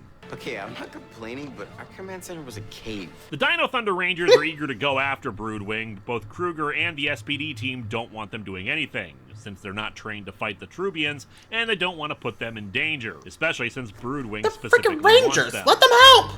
The quarry's under attack. It's a frickin' quarry. Quarry? Why? It has rocks in it. Is he attacking the rocks? This is seriously a problem with all the Disney season team-ups. They always conclude in a friggin' quarry. Now, of course, it's because it's a hell of a lot easier to set up special effects shots on a big, empty quarry than it is to do it in a place with sets and industrial zones where it's easier to get hurt, but it robs the team-up fights of their uniqueness if it's always done in the same damn area. Plus, that same openness is what allows them to do these moronic back explosions during the fight. Hell, we even got some explosions all around the Dino Thunder Rangers earlier, and it looked good. Anyway, the SPD Rangers head out and fight the monster off until it retreats. Meanwhile, Grum is beginning to suspect Broodwing's treachery, though he's more concerned about what would happen to his own reputation if he wasn't the one who destroyed the Rangers. As such, he launches a full-scale ground assault on Earth, unleashing an army of Crybots, Blueheads, and whatever the hell the orange things are supposed to be called. The Dino Rangers actually want to get in on the action, but Kruger once again refuses. The Omega Ranger is sent out to deal with the giant monster, while Kruger goes to help the others, ordering the Dino Rangers to stay behind. Grum himself arrives on the scene with Morgana and blasts them with more Kalish explosions. Naturally, the Dino Rangers are all, screw this crap, and head out to help the others. Though first, Cat has them hand in their Dino Gems so she can better prepare them. At last, no more Power Rangers. Sure about that? Think again, bonehead. They say Cat pulled their morphers from the archive, which makes me tilt my head. There's an archive? I mean, between 2005 and 2025, there have to have been a few teams. But why the hell is that only B Squad running around then if they have access to other morphers? Anyway, they morph. That's actually, now I think about it, why don't they use the powers more often? Like, sure, the Rangers might have like a DNA lock to the morphers, but couldn't they, like, I mean, at this point, you think people have been like, okay? I mean, maybe on call or something? I mean, at this point, you gotta get ready for the next time you gotta go back out in a fight, because, like wrestling retirements, never a sure thing. I mean, think about it. It's like, what's the point? Hey, you know you're gonna get back out in there. I'm surprised they don't bring out more, like, past weaponry. Like, you have access to both an archive of Power Ranger stuff, like we've seen in Beast Morphers, and the Morphing Grid, don't forget that, so power's not gonna go away, just take some of the old weapons that work and just bam bam. Maybe because the new Vins aren't immune to it? I don't know. I mean, you got me. Seems kind of dumb, but anyway. Morph, though not before the villains once again fire and miss. I'll say one thing about history, it's an efficient team-up. It does exactly what it needs to do quickly, get the Rangers together, and make the final battle epic. It performs that excellently, since not only do we get the main bad in on the fight, throughout the season we've established how dangerous the more advanced Crybot models are and how difficult they can be to take down, so seeing two Ranger teams together and kicking ass against something like that is pretty damn cool. Where it suffers is in the character department. We get some lip service to what the three Dino Rangers have been doing since graduating, but we don't check in on Tommy or Trent or anybody else, and it doesn't really advance there is the Dino another Rangers one, they or do the that SPD there, teams. I think. It's just there because it's cool to have them together. Part of the reason why Reinforcements from the Future rank so high in my mind is that it balances great action and character bits. There's another problem with the season starting with this one, and I'll talk about it more when we reach Operation Overdrive, but essentially there's a big problem with pacing and character. In an episode like Reinforcements, we got scenes of just the characters interacting, having fun, or even being confrontational. But at the same time, there were quiet scenes, very little music, but they slowed down to allow camaraderie and friendships to develop between two teams. With this, though, it's just action pieces with some brief talky bits, mostly for exposition. Yeah, yes, it's cool you to definitely see the feel like the teams plot together is and hear just the Dino Thunder off to theme the backside or for this ass, one. but it lacks a lot of humanity, preferring just to show off special effects. Though I admit it's awesome to see Grum get blasted by the Dino Rangers as weapons. The Dino Rangers volunteer to stay in the future to help them fight off Grum, but they say the three need to go back due to the history they create. Kira's singing career takes off, same as Connor's soccer camps, and SPD still uses software developed by Ethan. Your courage and dedication will live on in Ranger legend. Thank you all. The Dino Rangers are sent back in time. Not sure how the hell they can send them really back in time. reveal They can't that, but send I don't Sam know. Back to the future, but whatever. And they erased their memories of the encounter. Apparently, according to Greg Aronowitz, who served as a co-showrunner with Bruce Kalish for SPD, the original plan for the team-up was to have Broodwing clone the Dino Thunder Rangers, but Disney told him to use time travel instead because of fear that the audience would be confused about whether they were the real characters or not. I think the time travel idea... I mean, I guess that's why they started with the 2025 timeline, so they could pull that off.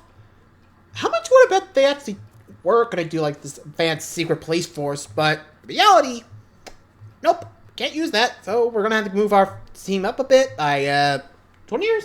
Yeah, okay. I mean, that's what they pretty much did, 20 years up in the future. Anyway. Is better, but what Broodwing actually planned to do with the three is unclear. Like, did he have mind control tech or something? At the end of the next episode, Impact, Grum begins working on upgrades to his fortress ship, saying he's creating the Magnificence. Becomes clear to him that Broodwing is working against him, but while he makes a token effort at fighting him, instead he refocuses his plans in other areas. He even has a secret door that Morgana tries to go into. Would you like to know what's in there? Yes. None of your business! He does send Morgana to Earth to retrieve jars and jars of something called Hemotech. Kat says it's an experimental life fuel, whatever the hell that means, promising to give her whatever she wants if she succeeds. In the meantime, Kruger's old rival, during a fight, reveals that his wife is still alive. After Morgana retrieves the plasma, Grum grants her wish and restores her to being Mora. However, Mora's curiosity gets the better of her and she enters the Forbidden Door, horrified by what she sees. As she flees, she drops her doll outside the room.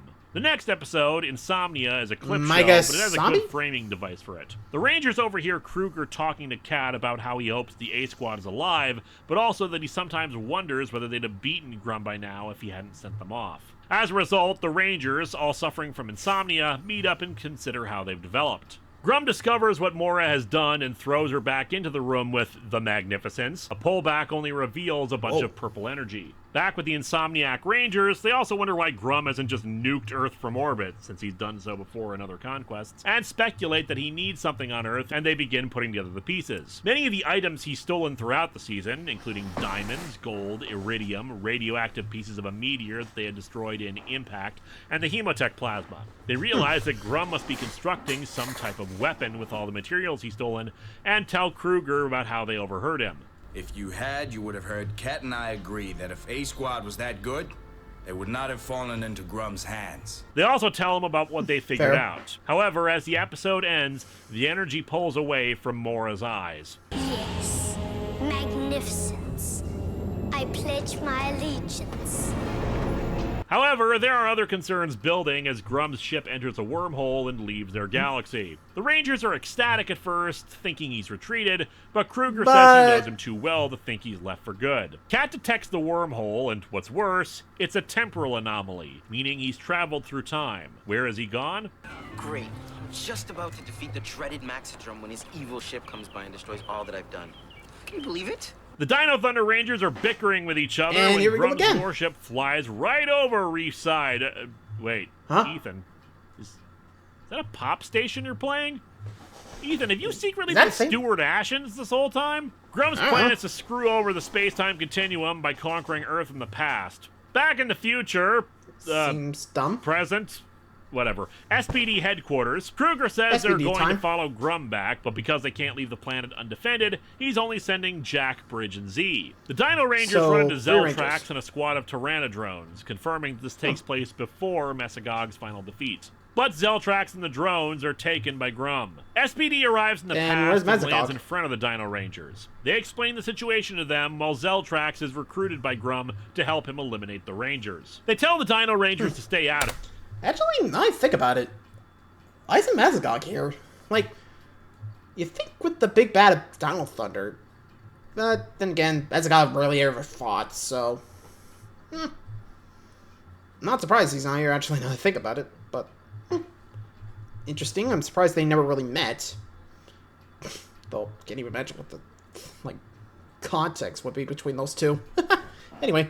Out of it, but since they're in the Dino Thunder turf now, they're not taking no for an answer. With the risk of the wormhole closing, the remaining SPD Rangers decide to follow them and warn the others. We cut to Tommy, or rather someone doing an impersonation of Tommy's voice, fighting Zeltrax. The two teams are surrounded by Tyrannodrones, monsters, no one and gets his side, Tribots, right? leading to a fight. Fortunately, the remaining SPD Rangers arrive, and the full teams fight off a circle of enemies. Wormhole makes an interesting companion piece to history. I hesitate to call one or the other better because both have positives and negatives. Neither are really better in the character department, but I admit I like the fights in Wormhole a lot more. There's more martial arts work at play, and just having the full teams together is a major plus. In addition, the Rangers aren't fighting in their advanced forms for most of the fight. It's your basic level spandex fight until the end with the Red Rangers battleized. Oh, and one more positive, this is the only team-up fight in Disney where they aren't in a quarry. Although we do see one earlier. It's a field this time, and it really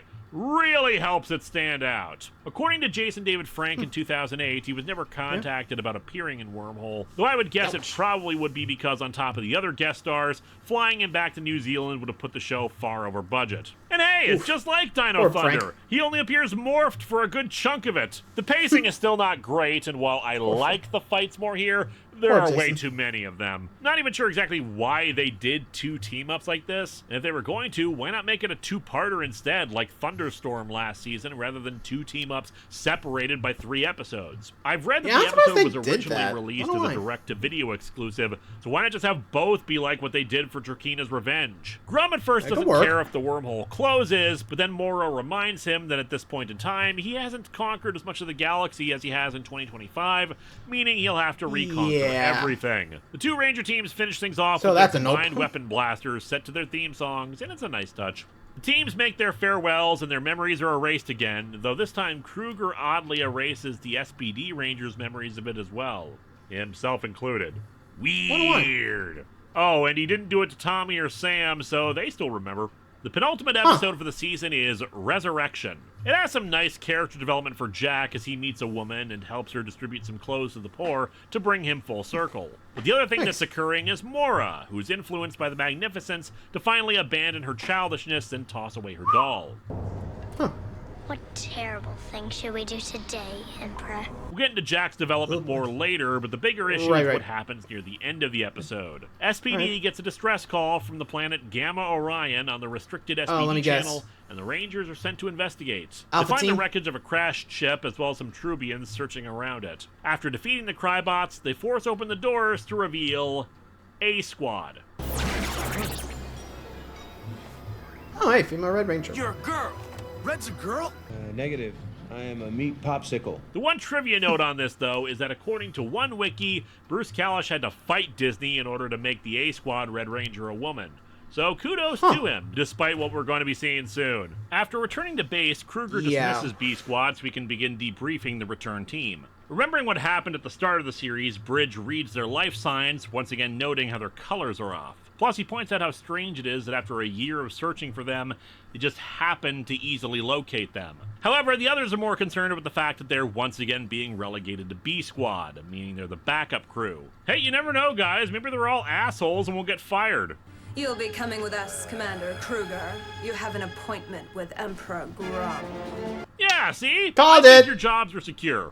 The season ends with the endings. The end. Kruger is brought to Grum's ship. And before anyone wonders, no, the A-Squad is not under mind control. They're not clones, they're not robots, they are the genuine article. Yes, for the first time, we have ourselves an entire team of Rangers who decided to go evil. Everyone wants to be on a winning team. The A-Squad volunteers to fight our heroes, and we cut back to the Rangers discussing their plight. Jack contacts the woman he met and has to cancel helping out with the clothes distribution again, and she points out that he's going to need to make a choice about what he wants. Kat tells them how the A-Squad took Kruger, and their leader calls the Rangers out. Just so you know,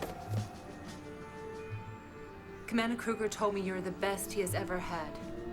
The two teams begin their fight with plenty of poorly edited explosions. Our heroes get their asses handed to them. Oh, and like all the season finales, we have to pile on the totally screwed. In this case, Broodwing gathers together generals and a full-on army of Crybots and prepares to storm SPD headquarters. The Omega Ranger and all the cadets work to fight off the attackers, who are utilizing the previously stolen SWAT technology, but clearly they're outmatched and outnumbered. Cat and Boom lock down the command center, though they know it's only a matter of time before the attackers reach them. Meanwhile, Grum wants to exact his revenge on Kruger, but the Magnificence says it's irrelevant.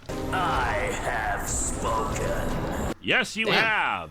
And your voice is kind of disappointing. The A-Squad gathers the Rangers together and removes their helmets, taunting them for good measure. You're second best. Second rate. And second choice. If I may take a moment to discuss themes, it was a brilliant move by the writers to make the A-Squad evil. Throughout the course of the season, we've seen the Rangers develop as friends and in their skills and training. Yes, they're good. Damn good. But this is the ultimate challenge. Defeating an evil dictator, yeah, every season does that. But this team Basically is the A-Squad. They're the best. And I don't mean that in a cliched sense. As far as the general public was concerned, up until our team showed up, the A-Squad was the Power Rangers. They were the heroes, the ones to look up to and trust. Hell, during Insomnia, Sky says that A-Squad is the tightest, most disciplined team in the whole academy. But we haven't been following that team. We've been following the guys who weren't considered the best. The ones who have bickered and joked and argued and generally have not been the ones who would be the first choice to be on a Ranger team. All the while, there's this nagging sense that these aren't the Rangers that should be defending the Earth. Well, now we've got those Rangers back, and this is the final test to prove that our heroes are not only as good as that team, but better. SPD is the season about a bunch of misfits, second stringers, the literal B team coming together, becoming heroes, and surpassing all expectations. Our heroes go to SWAT mode and get their second wind, blasting the Turncoat Rangers. As always, following the Carter Grayson school of Ranger tactics, guns are the true answer to evil. The A Squad launches their Megazord. Oh yeah, that totally looks like the SPD tech and not just another giant robot, I'm sure. Thanks, probably, yeah. Footage. Cat manages to launch their Zords before the command center is broken into. Broodwing, taking control of the base, launches the Delta Command Megazord, going off to destroy the city while the Rangers are occupied by the A Squad. The A Squad, in turn, annihilates the Delta Megazord. Grum taunts Kruger some more, finally bringing in his wife, too. The Rangers think all is lost, but Bridge thinks that Cat would have transferred the SWAT flyers to the secret underground Zord Bay to protect them. They launch the SWAT Megazord and re-engage, destroying the A Squad's Megazord and confining them to playing cards. The Omega Ranger takes command of the SWAT Megazord while they go inside the base, blasting their way through the Trubians. Cat and Boo manage to escape confinement and cut power to the Delta Command Megazord, regaining control. The Rangers go after Broodwing and the fight is taken outside, the 6 Rangers defeating his generals and then finally confining Broodwing himself. Piggy leads the Rangers into a trap, Grum taking the Rangers prisoner and onto his ship. And by the way, that was all part 1. There's kind of a lot happening in this episode. Part 2 begins with Jack trying to break out using his civilian powers, but they've been neutralized by the force field. Kruger has worked out that Jack probably plans on leaving SPD, though Jack denies it. Kruger, however, says that he knows where his heart truly lies. Piggy, meanwhile, is regretting his betrayal of the Rangers and asks for a sign that he's done the right thing. Instead, he gets a lightning strike to his food truck, destroying it. Even God is mad at you, dude. Back at HQ, Cat has taken charge and is telling everyone left that they're the only ones who can defend the Earth. If any of you want to leave, please do so now. I'm staying because they would stay for me. So, Grum, bring it on. As if in answer, Grum's forces begin their assault. Grum has some Crybots sent to execute the Rangers in his custody, but of course they're not going out without a fight. Rangers, it has been my honor to serve with you. Piggy, however, has snuck on board, disguised himself as a Crybot, and shoots down the guards, freeing our heroes. He apologizes for betraying them, and they make their way out. Piggy retrieves their morphers, and the squad is sent back to Earth while Kruger stays behind to get his wife. He confronts Mora in a hallway, who starts sending out monsters to fight him, but he just slashes through them one after another. She runs out of pages in her book, and Kruger contains her in a playing card. So, is she going to be tried as a minor? Oh, I kid, of course. Probably not. I don't think trials exist anymore. The Trubians begin their next assault, and the entire academy fights as best as they can. One by one, the forces are taken down as the Magnificence begins to take shape in orbit. Kruger reaches Grum's bridge, and the two begin their final battle. Oh yeah, and it seems the Magnificence is actually the name of the thing he's piloting, and the real name for the big brain with tentacles and whatnot is Omni, but frankly I think the Magnificence is a cooler name for it. During the fight, Grum hangs Kruger's wife over the edge, threatening to drop her if he comes closer. Back in the battle, the Omega Ranger is seriously getting his ass kicked, when suddenly a time portal opens up in front of him. Force from the future! So, not counting A Squad, we're up to 9 Rangers, and no, I don't care if she's only in this one episode. Yeah, she's apparently a friend of Sam's from the future. Why they decided to include her for this is anyone's guess. The Magnificence lands on Earth. Destruction to all that try and stop me.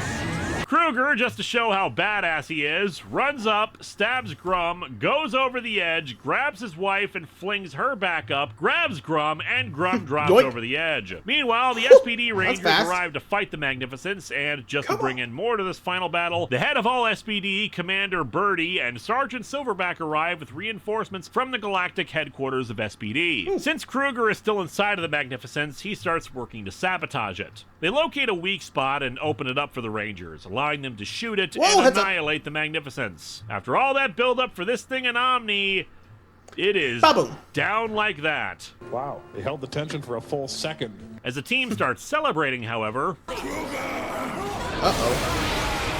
Oh, son of a bitch. Kruger breaks Grum's staff and cuts off his other horn. Now they match.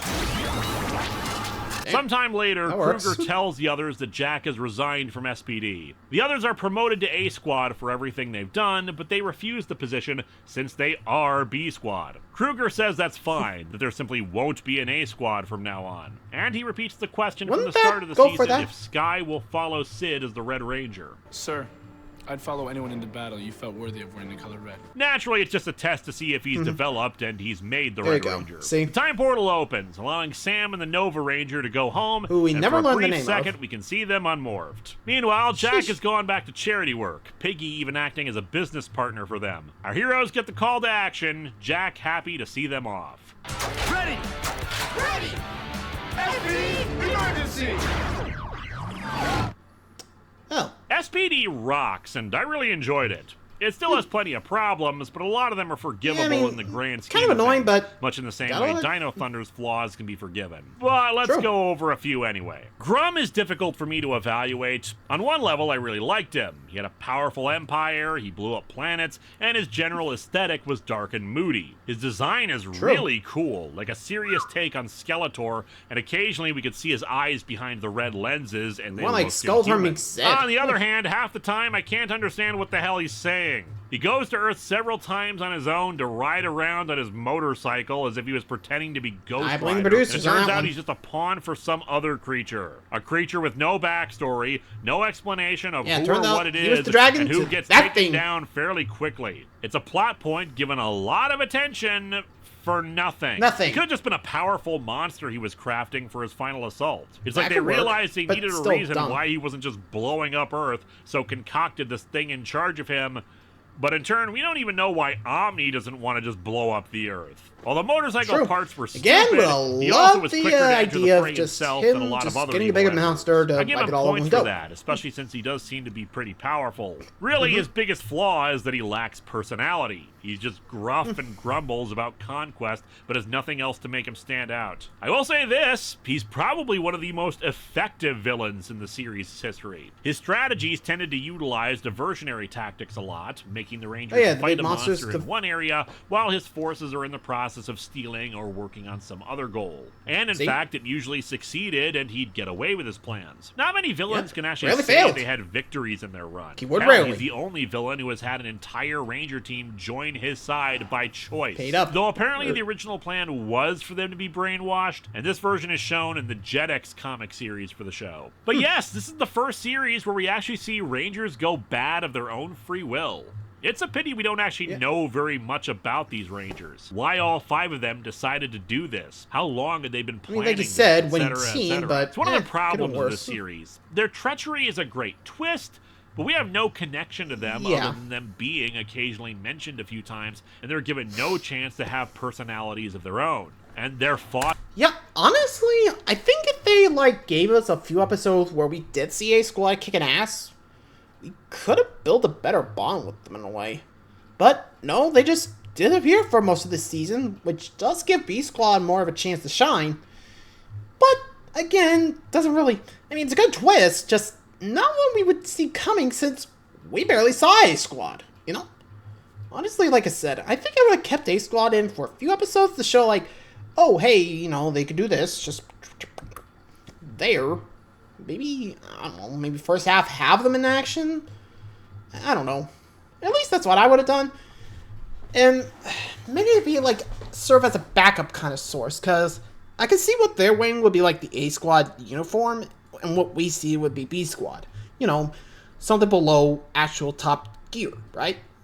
Honestly, I see that, but what do you guys think? Agree, disagree? Let me know. Fought and defeated, and they very rushed, very chaotic part 1 of the finale, and then never seen again. Still, it's a pretty neat twist on the concept, plus it allows for the greater symbolic victory of our heroes overcoming the shadow that A Squad cast. After all, the A Squad was the best of the best.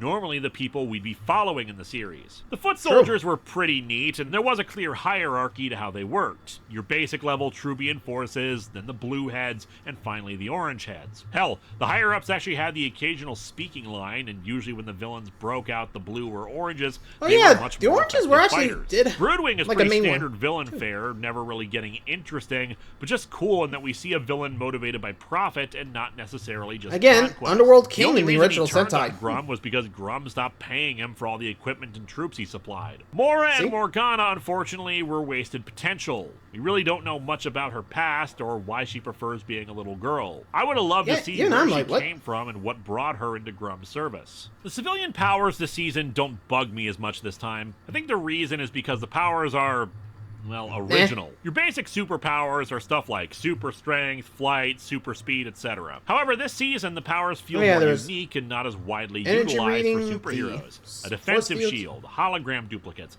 walking through walls, energy readings, and absorption of materials to turn their skin into that material. And were these powers reflective of their personalities?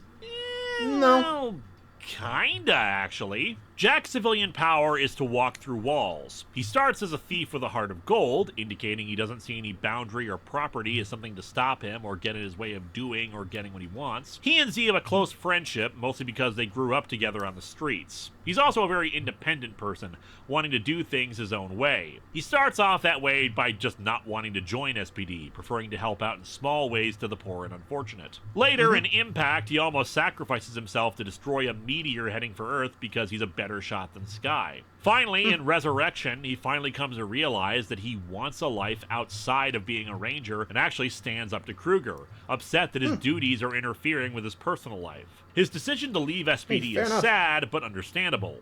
At the very least, he knows his own responsibility to the team and to the world. It's just by that point he realizes that he never wanted to join SPD initially, and he was more than happy to leave once the threat was over. However, the fact that he was given the leadership role showed that he had the heart and intelligence to be one and to make the right choices, even if it took him a bit to understand that. In his first role as a leader, he basically spent training lounging around reading comic books. The fact that he was chosen to be Red Ranger made him the obvious rival to Sky. Sky's civilian power was force fields, which can be interpreted as Sky putting up walls around himself so nothing got in and nothing got in the way of his goals. In the early episodes, Sky obviously objected to Jack's place as the Red Ranger and resented that, at best, he was second in command. It's not hard to sympathize either. He's been training since he was a kid to become the Red Ranger, and Kruger decides to give someone fresh into the academy the job. However, at one point he blatantly disregards orders because of his pride, and Grum gets away with a plan. When he started out at the academy, he was apparently a lot more wild and wacky, but he eventually changed when his best friend Drew had to transfer to another academy. It's possible he changed after Drew was reported missing in action, but we never learn exactly why his personality changed. Idol, I think, is the turning point for Sky. Drew returned to the academy, and it turned out that he worked for Broodwing and almost assassinates Kruger. From then on out, he was a lot nicer to Jack, and the two's friendship strengthened. Idol is also a great microcosm of the A-Squad situation. A friend and ally that formerly believed in the Rangers turns evil of their volition. Reflections was the height of this development, wherein he finally is confronted by his father's killer and manages to bring him in, even becoming the Red Ranger for a short time. His friendship with Jack by that point really had nowhere else to go, though in Impact, when it looked like Jack had sacrificed himself, Sky whispered to himself that he respected Jack. Bridge is quirky. He frequently solves problems and gains insight by standing on his head. He's addicted to butter, especially on toast. He doesn't undergo much in the way of change, but he's more there for wackiness and fun than to have a serious shift in his personality or the like. He goes to show his own personality and how he interacts with others. He's friendly and literally sees the best in people in the form of their energy fields, able to tell when they're off. One could actually interpret this as being able to peer into their souls, which also allows him to perceive evil in its purest form. It's difficult to hate Bridge since he's just so darn fun, but never goes into the realm of annoying. What also helps is that he's as technically minded as Boom, meaning he's something of a genius, but he doesn't lord it over people. Again, he's just the life of the party and the guy everyone wants to be friends with. Sid is quote-unquote girly and a bit of a spoiled rich kid. Her civilian power is absorbing materials with her fist and using it as a weapon, and could be seen as a sign of greed or selfishness in that regard. Unfortunately, there's not much in the way of development for her either. She had to learn to work with Rick, the robot dog SPD had, but frankly I was on her side in that his original was a malfunctioning piece of crap that needed the upgrades that it got. During her birthday, she's forced to abandon a lavish party to work with Jack on a stakeout, and the two become stronger as a result. Jack doesn't see the importance of a birthday, never having celebrated one, and not knowing when he was born anyway, while Sid had to realize that her talking about how extravagant her birthday was going to be hurt for Jack, who grew up without a lot of money. I can't see how much she really overcomes her deficiencies, but during Insomnia, she admits that she's full of herself and it holds them back, so she's not blind to her faults, which helps. Z's civilian power is creating holograms of herself, which is indicative of her origins growing up. She was extremely lonely since other kids picked on her and all she could do was make holograms of herself, so even when she created other people to be with, it was still just herself. One day, she ran away from school and ran into a monster. The monster attacked, but someone in a robe and a gun chased off the monster, but she lost a necklace with a Z on it. This turned out to be Kruger, who returned it to her. Like with Sid, she doesn't have much in the way of character development. Her arc is pretty much completed by the Sam two-parter, where she has to help Sam deal with the same things she was dealing with at that age. Otherwise, her loneliness was already eased when she met up with Jack and the two became close friends. However, there isn't much room for their development together because of the Jack and Sky rivalry that dominated the season. However, I liked it in the first episode. She longed to do good, but on a larger scale, which led her to SPD. She's a noble-hearted individual, and that still counts for a lot. Sam has no character development. He is a ball literally of just light. showed up out of nowhere.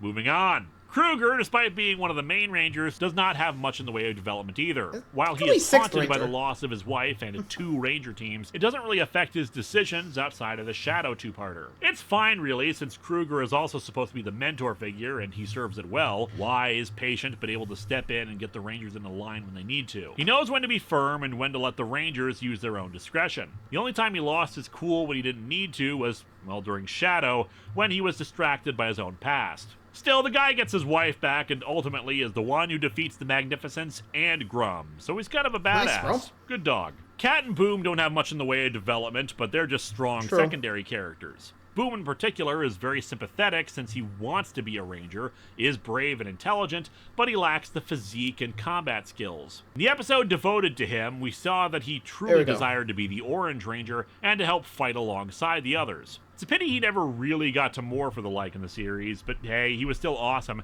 and was probably closest to Bridge, as the two collaborated on a lot of projects together. Kat was mostly around to serve as Kruger's confidant, possibly even a surrogate wife. She's 137 years old, which is more than a little surprising, considering she's, feline, but hey, aliens are aliens. While Boom was a technical genius as well, Kat was the one who kept things on track and stable, especially seeing as she also helped develop the SPD morphers. The weakest of the supporting characters, though, was Piggy. While the others lacked development, there was still something there that made you want to see them alongside the team. Piggy, on the other hand, was just a selfish, disgusting creature whose loyalty got bounced around. The show continually tried to convince us that his character had merit, but there was nothing to it. He was always self-serving and just terrified of others hurting him. The only times he showed any actual insight were in Wired, when he showed the Rangers how other people could be afraid of the cops, which is kind of undercut when both he and the regular customers are out-and-out evil criminals. And in the finale, when his betrayal was treated with more gravitas than it should have. The guy was a crook from the start and could have simply moved to a different city with his food shack and gotten out of sight, out of mind of the Rangers, but he never did so. Hell, he was only useful to Grum and Broodwing because of his connections, and if he had any good sense, he would have laid low and stayed away from the action. Instead, we're supposed to sympathize with him in the end, but there's nothing to sympathize with because we've never been given a reason before as to why we should care about him. Overall, SPD was a great series, bolstered by strong characters, an epic storyline, and just an enjoyable experience that paid homage to the Power Rangers universe with costumes, aliens, and locations without letting it get out of hand as a constant reference fest. Its weaknesses were mostly in the technical department, partially due to Disney's interference. For example, lasers were used in place of martial arts due to Disney wanting less overall violence and fighting in the show. Or just bad pacing in spots. Still, the series was a strong beginning to the Kalish Era. Next time, we'll see if that quality can be maintained as the seasons begin to get shorter in Power Rangers Mystic Force. Yeah, we'll be seeing Magi Ranger next time, so there we go. Again, sorry it took so long to get here, but hey, at least we finally made it. Anyway, let me know what you guys think of SPD. Honestly, as a point, I do remember watching this series, but there were a lot of details I was like, wait, what? I do remember it. I think this was actually my second season. Remember, I started off with Dino Thunder, I think. After that, it was SPD, so... Anyway, let me know what you guys think of SPD. You agree, disagree? Let me know if it was your favorite. Adios!